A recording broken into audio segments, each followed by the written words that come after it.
बिस्मिल्लाहिर्रहमानिर्रहीम। दोस्तों, आज की इस वीडियो में मैं आपको बताना चाहूँगा कि आइन को दूसरे अल्फाज के साथ कैसे जोड़कर लिखा जाता है। तो आइए हम शुरू करते हैं।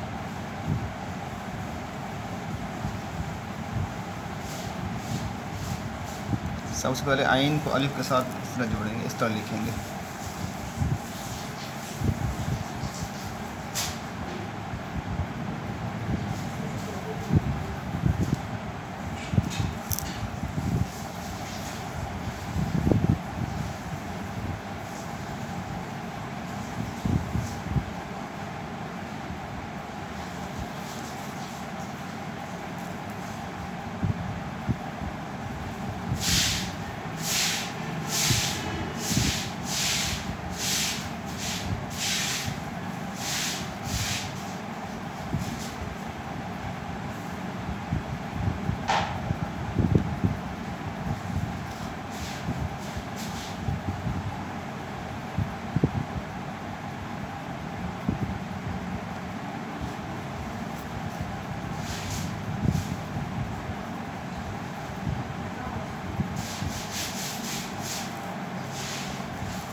दोस्तों, अगर आपको ये वीडियो पसंद आई हो तो इसको लाइक करें, सब्सक्राइब करें और बेल आइकन को दबाना ना भूलें ताकि आइंदा आने वाला सबक आपको मौसूल हो सके।